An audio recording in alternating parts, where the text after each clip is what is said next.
Welcome back to your nightmares, my children. This is Mr. Midnight speaking.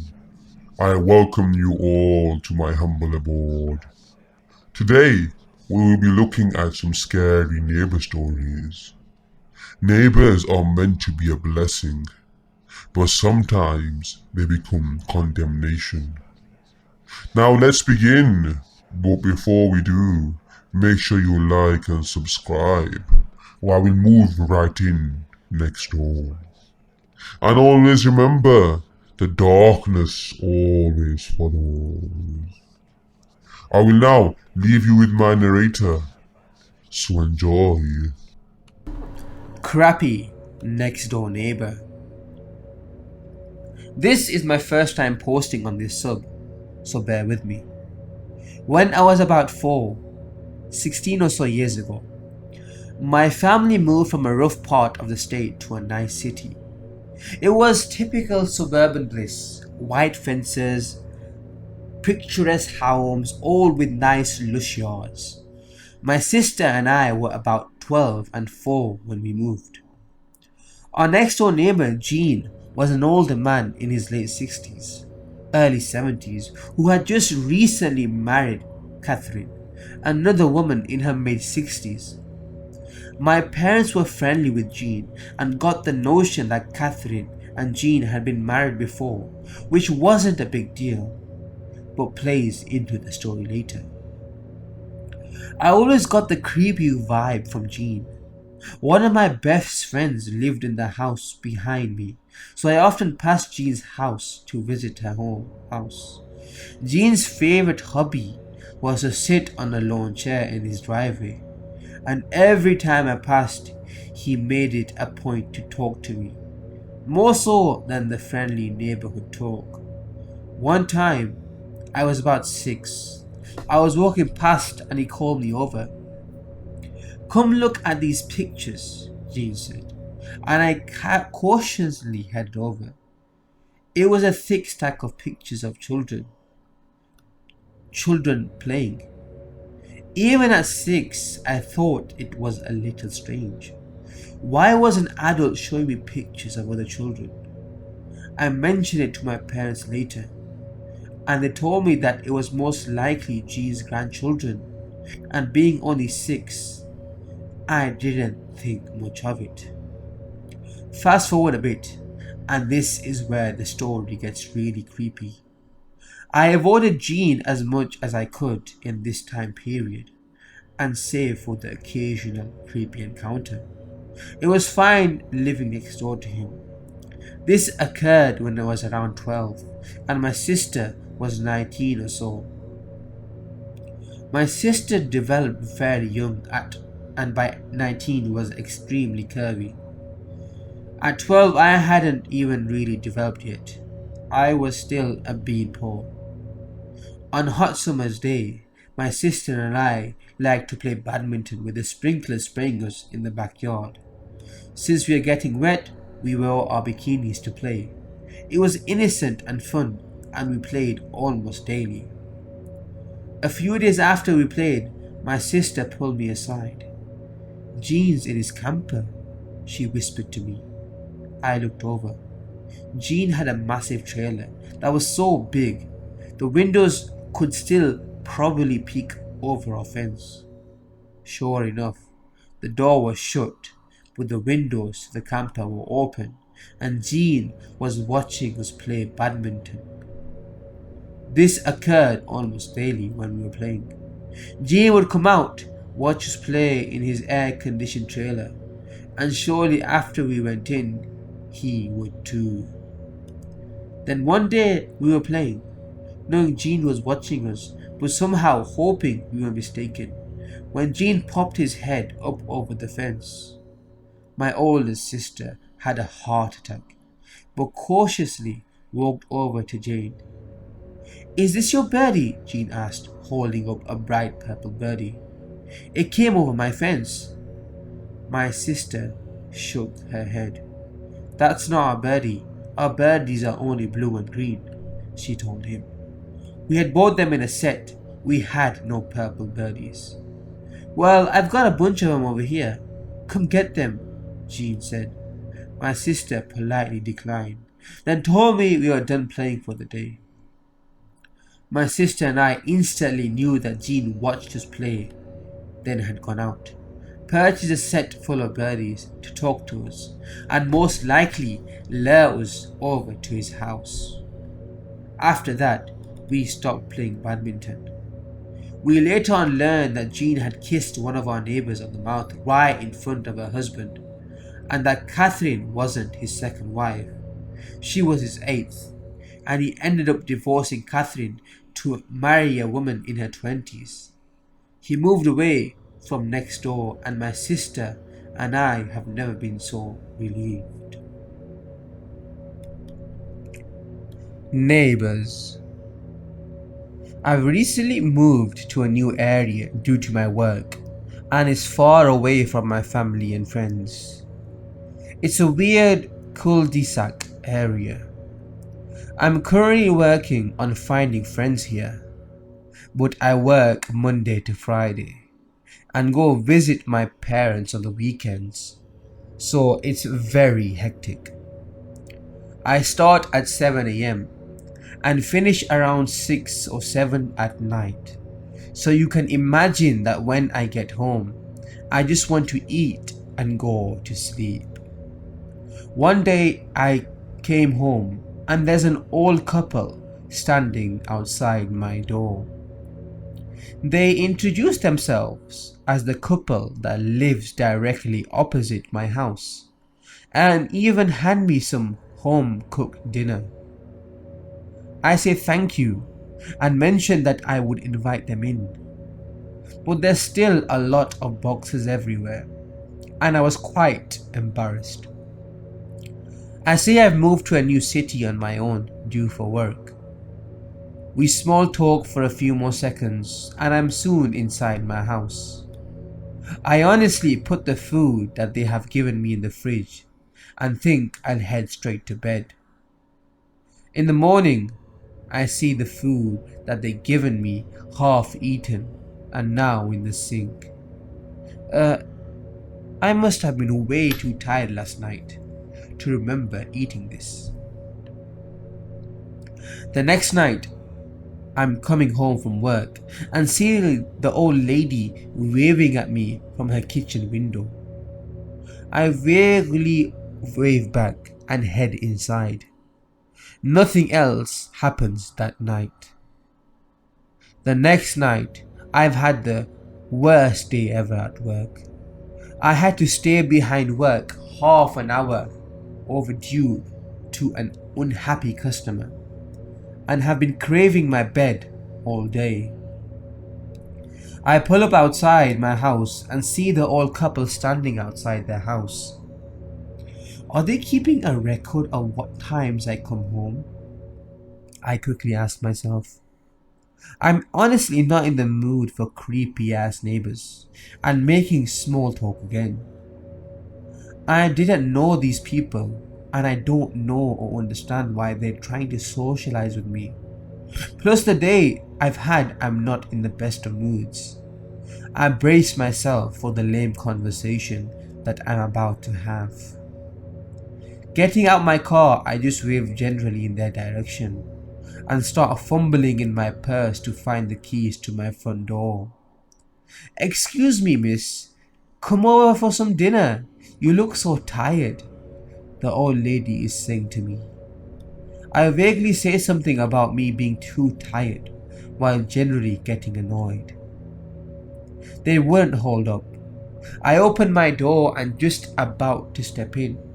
The old guy comes across the road and even places his hand on my arm, looks me dead in my eyes and says something cheery about how his wife makes the best pie. Okay, whatever. I thought I'll go over for a cup of tea and some pie and nicely try and explain to them that I've had a bad day and that I should be heading off. Hopefully they will take the hint. After shutting my door and stepping into their house, the old guy slams the door shut and locks it. They both proceed to tell me that around 7:30 they were looking out the windows for me to give me some chicken stir fry that they had cooked and saved for me that night. They both clearly saw a man standing in my bedroom window walk downstairs and could see him in the living room window walk into the kitchen. They said that they saw my car come into the cul-de-sac and saw him rush back past the living room window and obviously up the stairs. They had called the police and had tried to stop me from entering my house. Whoever it was clearly upstairs hiding somewhere. My heart fell. I felt dizzy. I glanced to my bedroom window expecting to see someone there, but nothing was there, just the curtains wide open. The police turned up shortly after. I had to wait outside while they searched the house. In the crawl space, right outside my bedroom door, they had found a homeless man curled up. He had been living there for the last 2-ish weeks, and according to him, he had snuck in when the moving packers had left the door open while struggling with something. He had been in the house watching me while I had been asleep and would come out while I was at work and away for the weekends. Neighbor attacks over my dog's bark. Neighbor wants to attack my father over our dog. 4 years ago, when I was 15, me and my parents moved to a new apartment and we decided to get a puppy. We would walk him 4 or 5 times a day, but we still struggled a lot with my dog's separation anxiety. So I imagine for the first weeks it must have been hell to my neighbors because he would bark and cry whenever we left him alone. However, every time we talked to my neighbors, they would just tell us to not worry about it because they hardly heard my dog and everyone was fine with it, except for Tony. One Saturday, I was home alone and someone knocked on my door. It was Tony. At first, he just looked somewhat surprised to see me open the door, but then he just smiled politely and said, "Can you tell your parents to come see me when they get home, please?" I said yes, and he left. I thought nothing of it. When my parents came home, I told them about my encounter with Tony, and my dad went to his apartment, suspecting it had something to do with my dog barking. Tony told my dad that he was a baker, so he worked during the night and needed to sleep during the day, so he would appreciate if we could find a way to make less noise, although he understood it was hard to control a dog's bark. He also apologized to show up at our door, saying he didn't know I was alone in there. My dad and him had a nice, polite conversation. My father apologized for the inconvenience and came home, and we did our best to deal with my puppy's anxiety. And it worked. My dog, of course, still barked, but wasn't so agitated as he used to be. Fast forward a few weeks. Every time my dog sensed Tony going down the stairs of our apartment building, my dog would go nuts. He was a fairly friendly dog towards people, but he absolutely hated this guy. And Tony had stopped talking to us, ignoring us every time we ran into him, or he would simply just stare at us. One day, me and my mother came home and our apartment door was 6 holes, like if someone had punched the door with a key or something sharp. My mother, very naive, thought maybe we had done that damage ourselves throughout the months.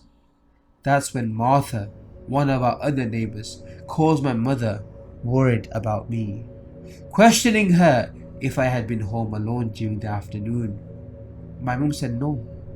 That's when Martha tells us that someone came banging and kicking at our door while screaming a bunch of insults, making a scene so terrifying that her 11-year-old son got so scared he hid under his bed for 4 hours until Martha came home because he thought someone was breaking into our house.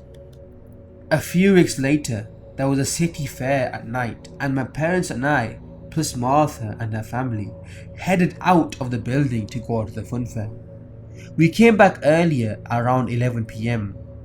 At almost 12 am, someone rang our doorbell. My dad went to see who it was, but no one responded. Usually when this happens, we either go to the window to try and see who it is, or we go downstairs because it usually is the mailman. But since it was midnight, my dad found it very strange and didn't go downstairs. He ignored it and we all went to bed. Well, the next morning, my mother runs into Martha and she tells my mum that when they came back from the fair, they found Tony hidden in the dark under the stairs with a freaking baseball bat on his hands. He looked nervous, but said someone had rang the doorbell, and he found it weird that someone would do that so late at night, so he had to come downstairs to see who it was with a baseball bat. My mum immediately knew what happened. He had rang our doorbell expecting my dad to come downstairs to see who it was. I don't know if his plan was to attack my dad, or my father, worrying about me and my mother's safety, since he wasn't home during the week, went upstairs fuming and knocked on Tony's door. When he saw my father, I swear he almost passed out. My father confronted him and Tony started crying. He said he sometimes did drugs and didn't know what he was doing. Apologized for damaging our door with a pocket knife and for what had happened the night before. He couldn't even lie. Turns out the reason my dog freaked out when he sensed him and barked so much was because Tony waited until everyone in the building had left for work and went to my door and kicked it, making my dog more furious each time. And not so much because of his anxiety. My dad said very calmly, "This is the last time I will talk to you. Next time you come near or even look in the direction of my family again, I will make sure to make my point clear. Do you understand?" The guy kept crying and trying to hug my dad. We went to the police and filed a report. We stopped seeing Tony. Turns out his wife kicked him out and filed a restraining order for her and their daughter because one morning she woke up with him staring at her and their daughter sleeping, and the whole house smelled like gas because he had left the stove on. We moved shortly afterwards. So Tony, let's not meet. My next door neighbor was a murderer. When I was in year 1, so 5 or 6 years old, I lived next door to this woman and her daughter, who was the same age as me and in the same school. Her daughter was called Holly, and all I can remember about her appearance is that she had blonde hair. As there was a very low wall between our two gardens, I would often see and talk to Holly, and we became friends. She would jump over the wall and play in my garden, and I would go over to her house. She was a nice girl, as far as I can remember. When I noticed over a couple of months of being friends with Holly was that Holly's mother would frequently change boyfriends, and the guys would actually live in the house with them. One day, over at Holly's house, I met one of her mother's new boyfriends. I can barely remember what he looked like, but he took me and Holly into the garden and gave us skipping ropes and other toys, and watched us, supervised us while we played with them. He joined in skipping once, but was very cold, like he really didn't like me or us. I think he might have been doing it to impress Holly's mother. A few days later, or weeks, I don't remember, I was in my own garden with my mother when I heard the man and woman arguing next door. The guy was very loud and aggressive, telling her to get in the bloody car, and that was how I learned the F word. Throughout the weeks that the boyfriend was around, I noticed that Holly was getting odder in the way that she acted and the things she would say. She also tried to get me to do dangerous things like climb fences and stuff. I remember once in school she tried to pick me up and then threw me down, making me bleed. Then one day, a whole load of police showed up and kicked down my neighbor's door. I didn't see any of this but heard it. Turns out the woman's latest boyfriend, the guy who'd played skipping with me, got arrested for killing some woman, or more than one, and making Holly assist with selling drugs or something along those lines. I never played with or talked to Holly again. Not really sure what happened to her. And the house's door is still dodgy from being kicked down. It just feels weird that I could run into Holly again in the future and not recognize her. I guess I could have already. My neighbors. I live in a quiet neighborhood, surrounded by fields. We've had the same neighbors on both sides of our flat for years. This story is about the neighbors on our right. I have never seen them myself, but my mum claims to have seen them a few times. They rarely say anything about themselves whenever my mum tries to strike up a conversation, so my mum never told them much about us either. All we knew back then was that they were a couple in their 40s with no children. I shall call them John and Jane for now. 3 weeks ago on a Friday, Jane had casually said to my mum that she had seen me. She described what I looked like quite accurately. My mum didn't find this unusual at all, except that I remember clearly that I had never left the house on that day. The curtains were always closed, so she couldn't have seen me through a window. I brushed it off, thinking that maybe Jane had seen me some other time and confused the dates. On the following day, my mum and I saw a guy waiting on their lawn with tons of boxes and luggage. He appeared to be a college student just moving into a rented flat. My mum asked if he knew my neighbors, and he told us that he was waiting for his dad John to get home and help him move in. We found this unusual due to the fact that we always thought that John and Jane didn't have kids, and also because students were usually moving out of their homes to their dorms at this time of year. I tried to casually ask him what school he went to, and he said the name of a university that Google says did not exist.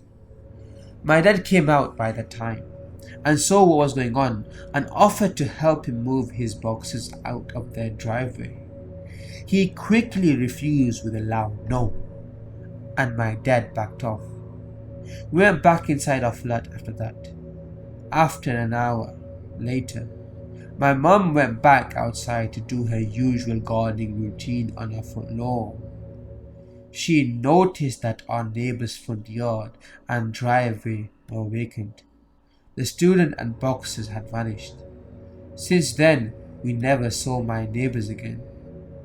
I still wonder what could have been in those boxes. Well, my children, I thank you all for listening.